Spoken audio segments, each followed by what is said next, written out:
Bismillahirrahmanirrahim. Assalamualaikum warahmatullahi ta'ala wabarakatuh.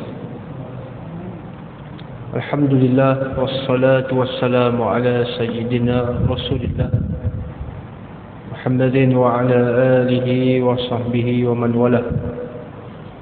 Subhanaka la ilma lana illa ma 'allamtana إنك أنت العليم الحكيم ولا حول ولا قوة إلا بالله العلي العظيم رب اشرح لي صدري ويسر لي أمري واحلل عقدة من لساني يفقهوا قولي اللهم إنا نعوذ بك من علم لا ينفع وقلب لا يخشع ونفس لا تشبع ومن دعوة لا يستجاب لها. Alhamdulillah, syukur kehadirat Allah Subhanahu wa taala. Seperti biasa, kita ulang kaji sikit. Salat yang disebutkan sebagai nafilah ataupun salat tatawwu', salat sunat ini banyak,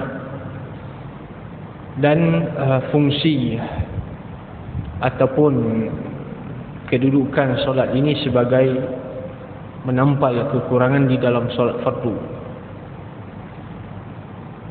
Namun yang paling utama adalah yang disebut sebagai ratibah ataupun disebut sebagai tabi'atun lil fardi, yang mengiringi fardu.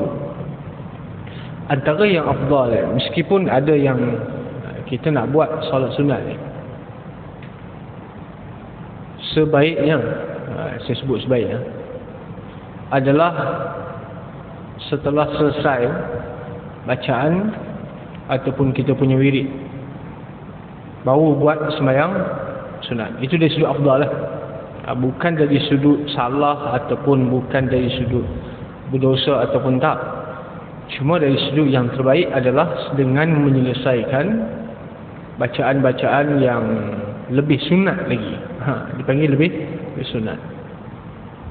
Kerana bacaan tersebut akan habis waktunya dengan kita bangun daripada tempat. Sebab dalam kebanyakan hadis menyebutkan baginda membaca aqibah faridatin ataupun aqibal fardi. Aqibah ni kalau kita faham dalam bahasa Melayu, kita nak terjemah sejurus selepas solat, bukan selepas solat. Kalau selepas solat kita akan faham pukul, contoh lepas solat isyak, habis solat isyak pukul 9, pukul 10 pun boleh baca wirid, pukul 11 pun boleh baca, nak istighfar, nak baca Allahumma ajirna minan nar, Allahumma antas salam, pukul 11 pun boleh. Sebab tu dalam hadis tidak ada yang mengatakan Nabi baca itu selepas, tetapi Nabi membaca aqibah fardi ataupun aqibah al-maktubat, sejurus selepas. Jadi bila kita faham dengan maksud sejurus selepas ni, beri salam terus baca, jangan beri salam terus sembahyang sunat. Itu kedudukan dia. Sembahyang sunat ba'diyah, tak sebut aqbiyah, tak, disebut ba'diyah. Bila ba'diyah ini kita kena faham, ba'diyah maksudnya selepas.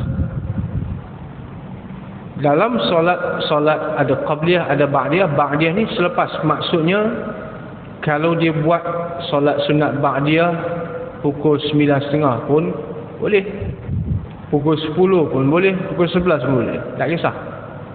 Tetapi apabila dia membaca wirid lepas solat, dia tangguh pukul 11, pukul 10 pun boleh buat, dia tak sama fadilat yang Nabi SAW sebut sejurus selepas daripada solat fardu. Baik, di dalam melaksanakan solat rawatib ini, memang ada setengah yang dianjurkan kita buat lebih daripada 2 rakaat. Yang dianjurkan kita buat 4 rakaat. Tetapi ada kedudukan dia yang jangan buat lebih. Terutamanya adalah sebelum daripada solat fardu subuh. Raka'ataini khafifatain, dalam hadis disebutkan 2 rakaat yang ringan. Ringan apakah? Bacaan Nabi SAW selepas daripada Fatihah adalah baginda membaca qul huwallah dan qul ya ayyuhal kafirun. Itu bermaksud ringan. Jadi kita kena faham maksud ringan itu jangan dibaca panjang ataupun jangan dilakukan solat itu terlalu lama. Meskipun ada beberapa tempat yang disunatkan kita buat lebih daripada 2, iaitu 4, tapi yang paling afdal adalah kita buat secara berasingan. Berasingan kadang-kadang dia malas nak bangun dah. Sekali jalanlah sembahyang 4 rakaat terus. Sembahyang 4 rakaat terus. Duduk tahiyat awal, kemudian bangun, buat lagi, tambah lagi 2 rakaat. Tanpa dia asingkan. Dari sudut sah itu kita tak petikai. Bukan dari sudut sah batal. Dari sudut afdal. Bila sebut afdal ni, dia takkan naik kepada taraf menjadi wajib. Al-afdaliyatu la taqtadi wujub. Keafdalan bagi satu-satu amalan dia takkan sampai kepada tahap wajib. Itu kaedah dia. Bila saya sebut perkataan afdal, maka tidak perlu lagi disoal. Kalau buat tak sah ke? Kalau tak buat tak sah tak? Al-afdaliyatu la taqtadi wujub. Keafdalan bagi satu-satu amalan tidak akan membawa kepada tahap wajib. Dan yang lawan bagi afdal itu tidak membawa kepada tahap haram ataupun tak sah ataupun batal. Jadi yang lebih baik adalah dilakukan secara berasingan. Habis 2 rakaat, dia beri salam, kemudian dia bangun lagi, dia niat semula 2 rakaat tambah. Okey, itu dari sudut 4 rakaat yang dituntut untuk kita lakukan. Baik, kemudian hadis daripada Nabi SAW yang telah diriwayatkan daripada Abi Bakrah radhiyallahu anhu annahu intaha ila an-nabi sallallahu alaihi wasallam wa huwa raki'un faraka'a qabla an yasila ila saffi فذكر ذلك للنبي صلى الله عليه وسلم فقال له النبي صلى الله عليه وسلم جزاك الله خيرا ولا تعود. Ini kes bagi solat berjemaah. Solat berjemaah ni perlu diingatkan dan perlu diulangkan. Kalau boleh ni hari-hari kena ulang. Kalau boleh kena peringatkan selalu. Sebab kita mudah lupa. Dan sebab itu kalau boleh kuliah yang berkaitan dengan solat ni diadakan lebih kerap. Lebih kerap. Kalau kuliah-kuliah lain tu tak apalah, tapi kuliah solat ni kalau boleh ada lebih kerap sikit. Dalam hadis, sebab kita solat berjemaah. Bila berjemaah dia ada etika dia. Dia ada etika, dia ada disiplin yang perlu kita ikuti. Sama ada dari sudut nak sahkan solat, sama ada dari sudut nak dapatkan pahala berjemaah, ataupun sama ada nak mendapatkan sunat-sunat yang lain. Abi Bakrah, seorang sahabat Nabi SAW, dia datang lambat ke dalam solat. Dia datang lambat. Jadi Nabi dah solat, kemudian dia baru sampai. Dia sampai itu sedangkan Nabi sudah rukuk. Nabi dah rukuk. Jadi contohnya beginilah. Imam dah rukuk. Jadi saya baru masuk ke dalam masjid. Punyalah tak mau masbuk ni. Saya rukuk di belakang. Tanpa sebelum saya masuk ke dalam saf. Sebelum saya masuk ke dalam saf, saya sembahyang bersendirian di belakang, tetapi saya niat mengikut imam. Sebab apa? Kalau saya jalan lambat, masuk ke dalam saf lambat menyebabkan imam dah bangun daripada rukuk, saya masbuk. Okey, itu yang dilakukan oleh Abi Bakrah, sahabat Nabi. Dia masuk, dia terus rukuk sebab Nabi dah rukuk. Bila baginda tidak, dan dia pun ikutlah sampai habis solat tersebut. Sampai habis. Tapi dia bersendirian di belakang. Bukan di saf belakang, di belakang sekali. Inilah yang berlaku. Dia kata apa? Intaha ila Nabi sallallahu alaihi wasallam wa huwa raki'un. Dia sampai kepada Nabi sedangkan Nabi rukuk. Faraka'a, dia pun rukuk. Qabla an tasila ila safi, sebelum dia masuk ke dalam saf. Sebelum masuk ke dalam saf dia dah rukuk. Ini mungkin berlaku dalam kalangan kita ataupun mungkin tidak. Tapi kalau dari sudut nak mengejar, takut imam rukuk, ada yang berlari-lari, itu memang berlaku. Sehingga kan yang tengah berwuduk pun kelang kabut dia wuduk. Sebab apa? Imam dah nak baca lakum dinukum waliyadin. Imam dah nak habis, dia wuduk pun kelang kabut. Dah lah wuduk kelang kabut, kemudian masuk ke dalam saf, berlari, kemudian takbir Allahu Akbar. Ini satu benda yang dilarang oleh Nabi SAW. Nabi kata alaikum sakinatu wal waqar. Masuk dalam solat dalam keadaan tenang. Waqar dan sakinah ni dari sudut apa? Sakinah tenang dari sudut anggota dia. Waqar tenang dengan maksud hati dia tenang. Jadi tidak perlu terburu-buru, tidak perlu kelang kabut untuk masuk ke dalam saf. Apa yang disabdakan oleh Nabi SAW, fama adraktum fasallu. Kalau kamu dapat rakaat tersebut, kamu teruskan. Wa ma fatakum fa atimmu. Kalau kamu tertinggal satu rakaat, tertinggal dua rakaat, tertinggal tiga rakaat, fa atimmu, lengkapkan rakaat tersebut. Jadi di sini bermaksud masbuk bukanlah satu kesalahan besar, bukanlah juga satu kesalahan kecil. Masbuk bukan satu kesalahan besar ataupun mahupun kesalahan kecil, tidak ada masalah. Yang ada masalah adalah terburu-buru masuk ke dalam saf sehingga menyebabkan bacaannya terganggu. Dengan sebab dia keletihan berlari, nak baca pun tak larat. Nanti kita akan bincang tentang hal tersebut. Baik, kemudian dalam hadis tadi, dia masuk ke dalam solat sebelum sampai ke dalam saf. Sebelum masuk ke saf, dia dah rukuk lah, sebab Nabi rukuk. Fadzakara zalika lin Nabi sallallahu alaihi wasallam. Lalu habis semayang, dia pun bagi tahu Nabi apa yang dia buat. Dia kata, Rasulullah tadi saya begini, dia cerita daripada awal sampai habis. Lalu apa kata Nabi? Zadakallahu hirsan wala ta'ud. Mudah-mudahan Allah tambahkan kebaikan, sebab kamu ni orang yang inginkan kebaikan. Inginkan kebaikan, ingin mendapat fadilat semayang bersama imam. Itu tak nafi, Nabi tak nafi yang tu. Sebab tu Nabi kata zadakallahu hirsan. Semoga Allah memberi pahala kepada kamu yang sewajarnya, ataupun pahala yang kamu berhak dapat, sebab kamu ni nak masuk ke dalam solat dengan bersegera melakukan kebaikan. Tapi Nabi kata wala ta'ud, tapi lain kali jangan buat lagi macam tu. Lain kali jangan buat lagi. Maksudnya apa? Lain kali biar sampai masuk ke dalam saf dulu, jangan terus rukuk, ataupun jangan.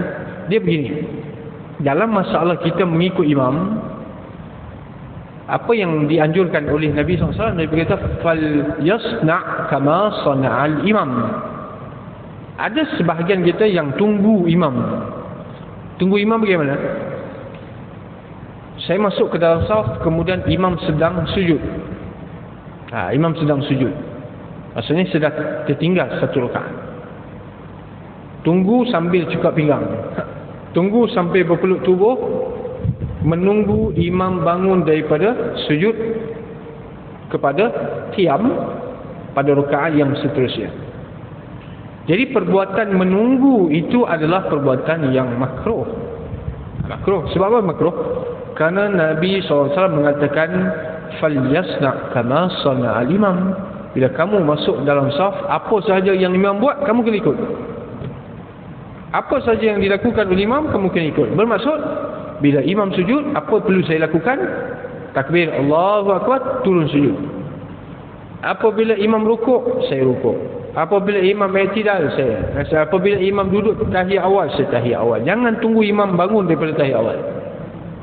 Ini adalah afdal. Saya sebut sekali lagi, adalah afdal. Bukan dari sudut batal ataupun sahnya solat, tetapi dari sudut keafdalan, supaya kita termasuk orang yang bersegera masuk ke dalam solat. Ini masuk dalam kategori apa? Fas'au ila dzikrillah. Dalam surah Jumaat Allah kata apa? Fas'au ila dzikrillah wa zarul bai'. Fas'au ila zikrillah itu bersegera masuk, kerana solat itu adalah zikir. Solat itu adalah zikir. Solat itu adalah munajat. Jadi tidak perlu untuk menunggu imam bangun kepada qiyam. Itu dari sudut keafdalan. Jadi yang berlaku kepada Abi Bakrah sahabat Nabi tadi, Nabi pesan kepada dia, wala ta'ud, jangan ulang perkara yang sama lagi. Maksudnya benda yang kamu buat itu bagus sebab kamu nak bersegera masuk dalam solat, tetapi tak kena dia punya etika, itu salah. Salah begitu kerana apa? Kerana kamu berasingan di belakang. Berasingan di belakang. Kita kena bezakan antara masjid dan surau. Ini saya buat satu contoh. Dia ada di sana beberapa syarat yang disebut sebagai qudwah. Qudwah ini mengikut imam. Apabila makmum dia salat di belakang imam dan dia tak tahu imam tu solat apa, sebagai contoh, dia niat lain, imam niat lain. Sebagai contohnya, dia niat sembahyang zuhur qada, sembahyang zuhur qada. Sebab sembahyang qada ni juga boleh dapat pahala jemaah. Qada juga boleh dilakukan secara berjemaah. Ini perlu kita ingat. Sembahyang qada dituntut untuk kita lakukan apa? Azan pun sunat, iqamah pun sunat, berjemaah pun sunat. Macam mana situasi? Nabi SAW daripada Madinah Safir pergi ke Mekah. Bila sampai satu tempat, baginda kata kita rehat kat sini lah bersama sahabat yang lain, sebab penat meneruskan perjalanan yang jauh letih. Berehat di situ. Ini pada waktu malam, tidur. Sedar-sedar matahari dah naik lah. Sedar-sedar matahari dah naik. Bermaksud semua tertinggal sembahyang subuh, termasuk Nabi SAW. Dalam keadaan apa? Tak sedar langsung. Ini dipanggil kategori dimaafkan. Tak sedar langsung, seorang pun tak sedar. Bukan buat-buat tak sedar. Buat-buat tak sedar tu Allah Subhanahu Wa Taala Tuhan tahu. Tak sedar langsung. Bila matahari dah naik, baru sedar. Semua dalam keadaan tidak solat subuh, termasuk Nabi SAW. Ini dalam keadaan lupa ataupun dalam keadaan tak sedar, itu dimaafkan. Kemudian Nabi kata, Bilal, azan. Bila apa azan? Azan apa ni? Azan untuk solat subuh qada. Azan untuk solat subuh qada. Bila azan? Iqamah. Bila iqamah? Nabi SAW mengimamkan sembahyang subuh. Pada waktu matahari dah pun naik, pada waktu sembahyang subuh sudah pun habis. Waktu subuh sudah pun habis. Daripada sini, daripada hadis ini, solat qada sunat dilakukan secara berjemaah. Satu rumah tak sedar. Satu rumah tak sedar. Bangun-bangun dah pukul 8. Jadi kata, okeylah kita qada berjemaah lah. Kita qada solat subuh secara berjemaah. Boleh dan juga dapat juga pahala berjemaah. Itu dipanggil apa? Satu kelebihan rahmat Allah Subhanahu Wa Taala bagi jemaah ni tidak ada alasan. Jadi kadang kita mungkin mengatakan dari sudut aspek apa sekalipun, tak ada masa tak cukup. Kalau kita hayati dalam ayat Allah sebut wal asri innal insana lafi khusrin. Kenapa Tuhan kata manusia berada dalam kerugian? Dan Allah bersumpah dengan masa, dan Allah kata manusia berada dalam kerugian. Dan dianggap tidak adil kalau Allah bagi masa tak cukup kepada orang tu. Tiba-tiba cakap orang tu berada dalam kerugian. Sebagai contohlah, diberikan kepada saya duit RM100, RM1. Dan saya perlu survive RM100 itu dalam masa yang diberikan kepada saya 3 bulan. Nak makan apa RM100 3 bulan? Sebagai contoh, ni contoh. Bila orang berikan kepada saya RM100 untuk saya survive 3 bulan. Jadi saya kata tak cukup.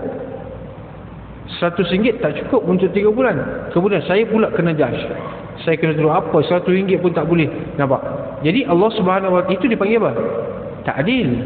Awak bagi sikit, Lepas tu bila saya tak boleh buat, tak mampu buat, awak kata saya begini. Awak jas saya. Tapi Allah Subhanahu Wa Taala, contoh, Allah bagi masa dekat orang 24 jam satu hari. Kemudian masa itu cukup tak? Cukup. Bila yang tak cukup? Bila kamu yang buat bagi tak cukup. Bila kita yang buat bagi tak cukup. Sebab tu Allah bersumpah, demi masa sesungguhnya manusia berada dalam kerugian. Rugi macam mana? Takkan 24 jam tak cukup? Cukup. Yang rugi adalah manusia itu sendiri. Sebab itulah tidak ada istilah tak cukup masa, tak ada masa. Jadi contoh perkataan tak ada masa nak datang kuliah, tak ada masa nak belajar, tak ada masa nak beramal. Kenapa orang dulu ada masa? Cari contoh. Kenapa orang dulu ada masa? Masa pada zaman Imam Syafi'i ke, pada zaman Imam Malik ke, pada zaman sahabat Nabi ke, satu hari satu malam 24 jam juga. Kita pun 24 jam juga. Bukannya mereka satu hari satu malam 50 jam.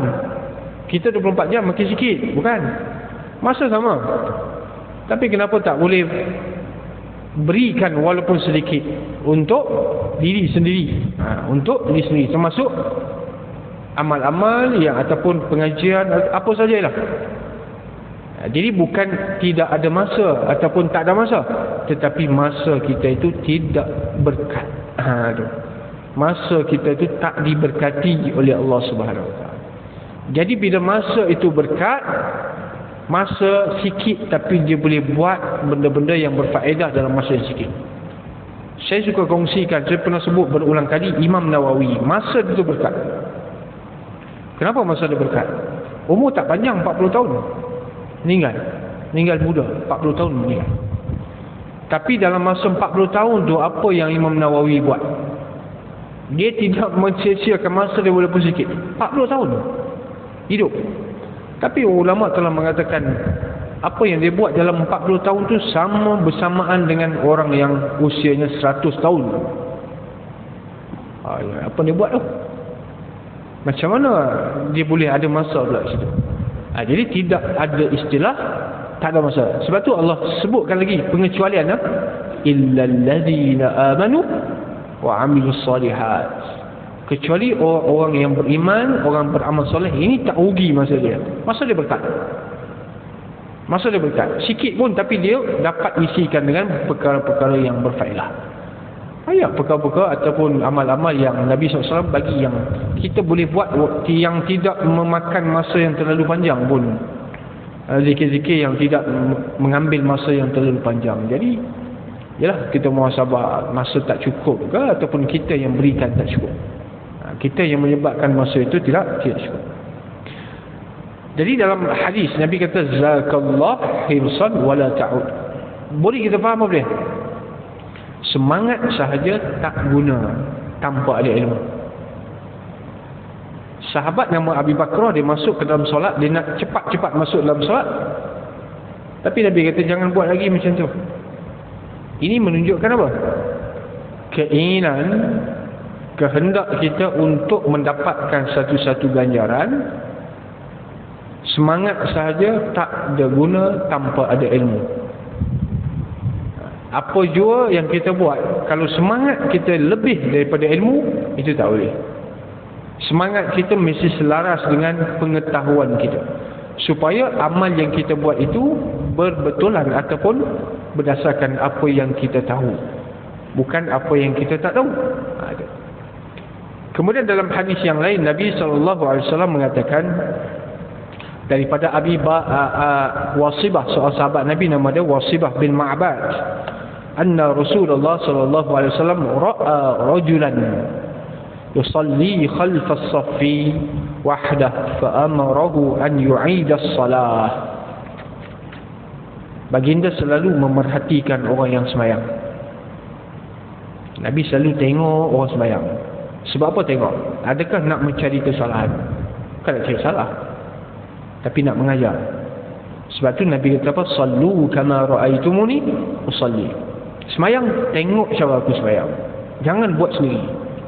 Sebab tu bab-bab ibadat ini, perkara-perkara ibadat ini tidak ada istilah kita reka satu ibadat yang baru. kita buat satu ibadat yang baru yang tidak ada sandaran langsung daripada Nabi ataupun para sahabat, maka itu perkara itu yang disebutkan sebagai bid'ah. Kita mengadakan satu ibadat yang baru. Itu kena faham, ibadat yang baru yang tidak ada sandaran. Baginda selalu memerhatikan solat orang lain. Dalam hadis yang lain, baginda memerhatikan seorang yang sedang solat, dipanggil musi'us solat.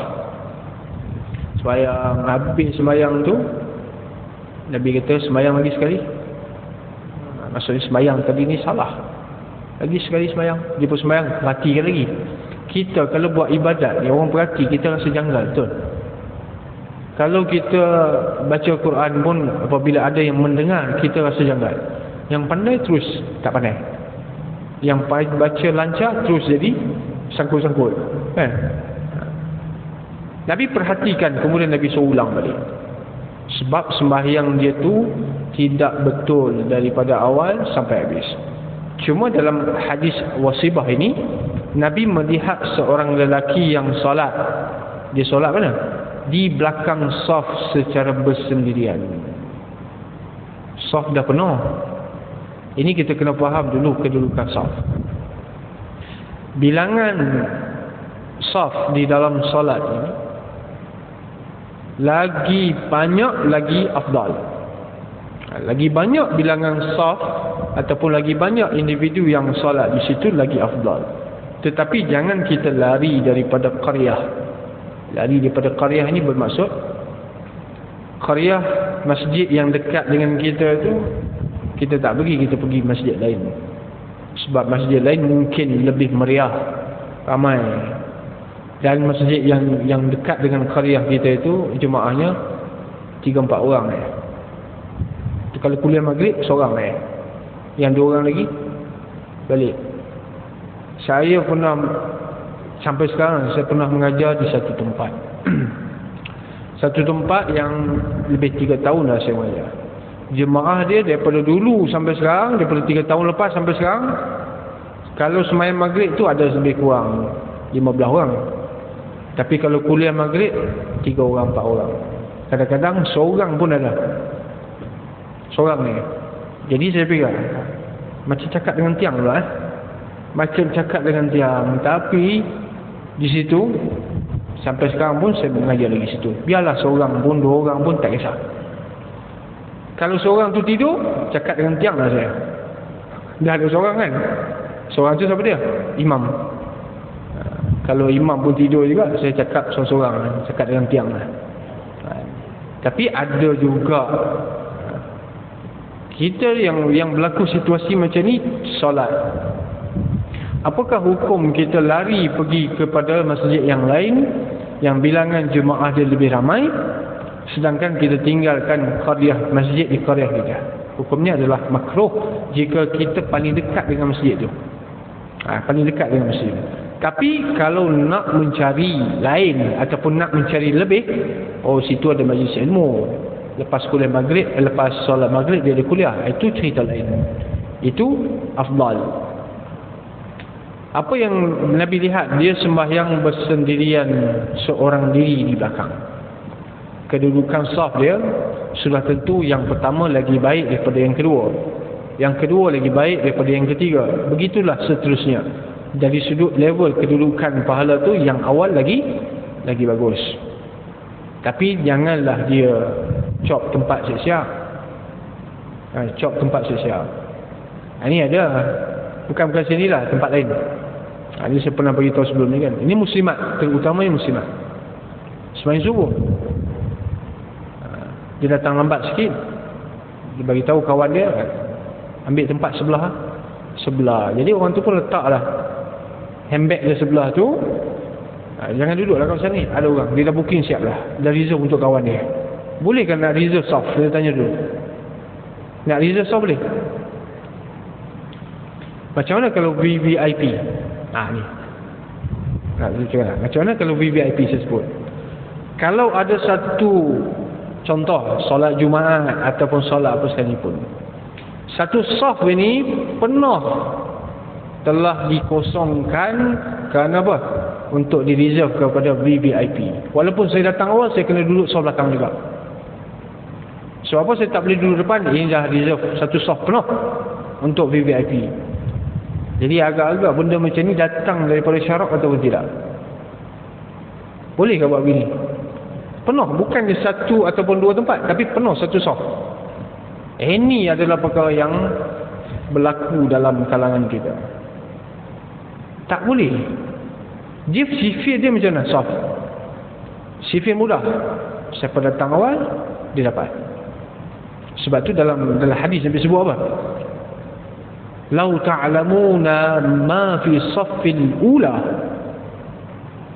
Kalau kamu tahu apa yang Allah Ta'ala nak bagi pada saf di hadapan, kamu sanggup undi. Kamu sanggup undi siapa yang layak untuk duduk di depan. Itu mengisyaratkan kepada apa? Siapa datang awal, dia dapat lah.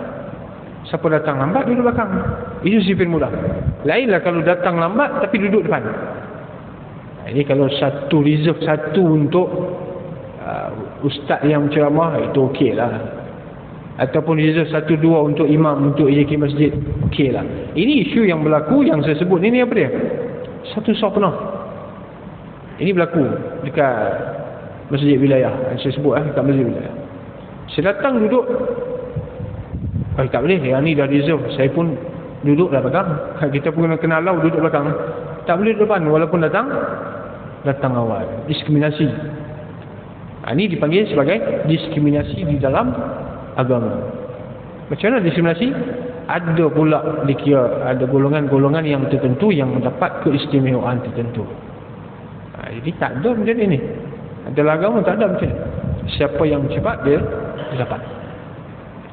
Baik, baginda melihat di belakang dia sembahyang saf seorang-seorang. Fa'amarahu an yu'ida as-salah. Nabi SAW suruh apa? Kamu ulang balik sembahyang. Okey, sampai tahap begitu. Tapi di sini ulama telah bincang, dan saya keluarkan perbincangan ulama di sini. Jumhur majoriti ulama mengatakan perintah Nabi suruh mengulangi salat itu adalah sunnat. Tetapi Imam Ahmad bin Hanbal mengatakan baginda suruh itu mengisyaratkan kepada sembahyang tadi tidak sah. Kita tak payah ambil, kita buat dulu, asingkan dulu folder. Majoriti ulama mengatakan siapa yang sembahyang bersendirian di belakang, nak buat macam mana? Tunggu orang lain tak datang. Saf dah penuh, tunggu orang lain tak ada saf. Apa yang dianjurkan dalam hadis lain Nabi sebut apa? An yajtad rajulan.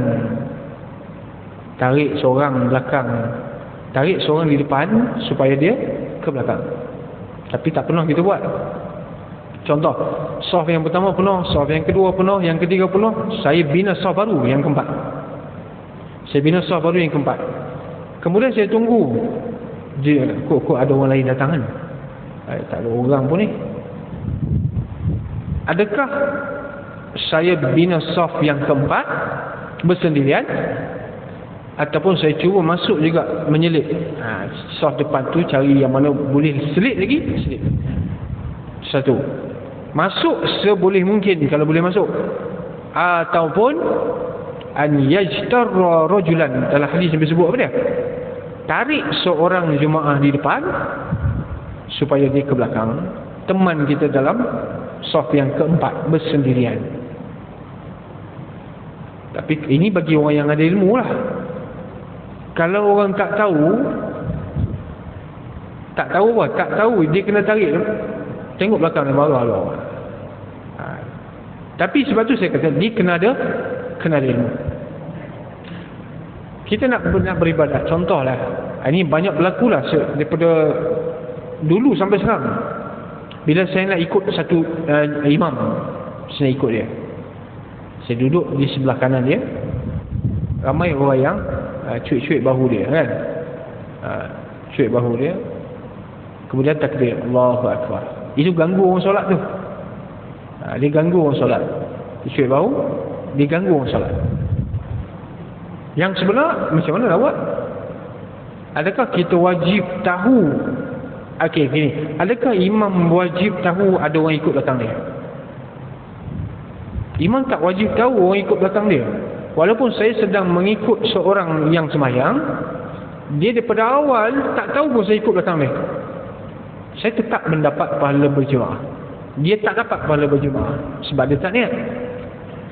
Nak mendapatkan pahala berjemaah begini, makmum tak wajib tahu apa imam solat. Imam solat sunat pun tak apa, imam solat qada pun tak apa. Saya makmum, sebagai makmum, saya tak wajib tahu apa niat imam, apa solat yang imam solat, imam solat qada ataupun tunai, saya tak wajib tahu. Yang penting saya ikut dia. Ini tak ada masalah. Kalau ada orang yang sembahyang ba'diyah, saya terlewat, saya nak solat maghrib, saya ikut dia. Allahu Akbar. Dia sembahyang sunat, saya sembahyang fardu maghrib. Boleh. Sebab saya tak wajib tahu apa dia solat. Kemudian Nabi SAW dia kata, saya solat qada ni, awak ikut saya. Tak ada masalah. Boleh.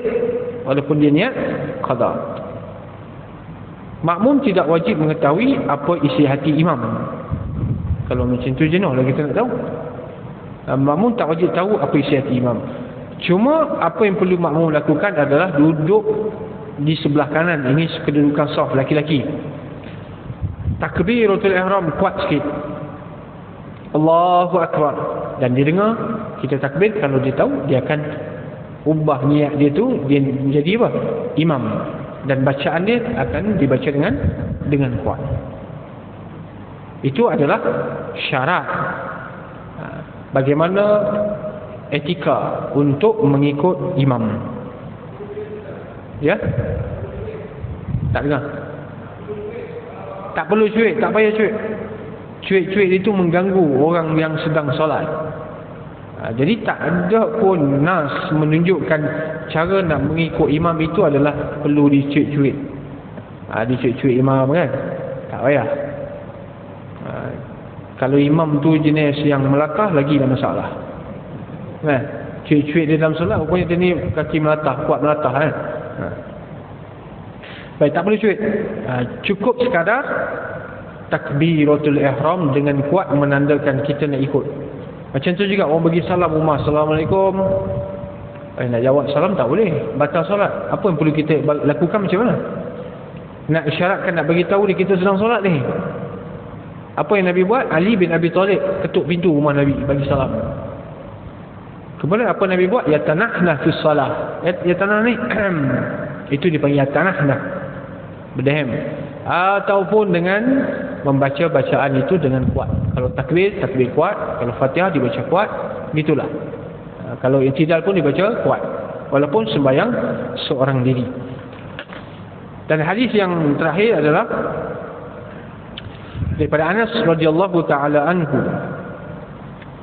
Baik, tadi berkenaan dengan sembahyang saf. Nabi suruh mengulangi solat, menunjukkan sembahyang itu tidak sah menurut Imam Ahmad bin Hanbal. Menurut Imam Ahmad, mazhab Hanbali, dia mengatakan siapa yang bersendirian solat, walaupun solat berjemaah, tapi dia bersendirian dalam saf, maka solatnya tidak sah. Mazhab Hanbali. Majoriti mazhab Syafi'i dan juga Maliki dan juga Abu Hanifah mengatakan solat itu masih lagi sah. Cuma perintah Nabi suruh ulang itu adalah kerana mencari yang afdal, kerana sunnat. Jadi sebab apa? Ilah ataupun alasan, reason dia kerana bila sembahyang seorang-seorang ni, setan lagi kuatlah gangguan dia. Lagilah dia nak ganggu. Sebab tu jangan bersendirian. Kita duduk berjemaah. Dan dalam hadis yang lain, baginda mengatakan la salata li fardin khalfas saffi. Tidak sah. Tapi hadis ini tidak diguna pakai oleh mazhab Syafi'i. Tidak sah salat orang yang bersendirian di belakang saf. Jadi nampak macam ada kontradik hadis ni kan. Yang ni kata tak sah, yang ni Nabi suruh ulang. Ulang tu adakah dengan mana tak sah? Itu menurut mazhab Hanbali, dia kata ulang itu adalah dengan mana tidak sah. Tetapi Imam Syafi'i mengatakan ulang itu sebab sunat sahaja. Tadi saya sebut daripada cuit-cuit tak boleh, ataupun tarik itu ada anjuran dia. Nabi sebut yastarra an tashtarra rajulan, tarik.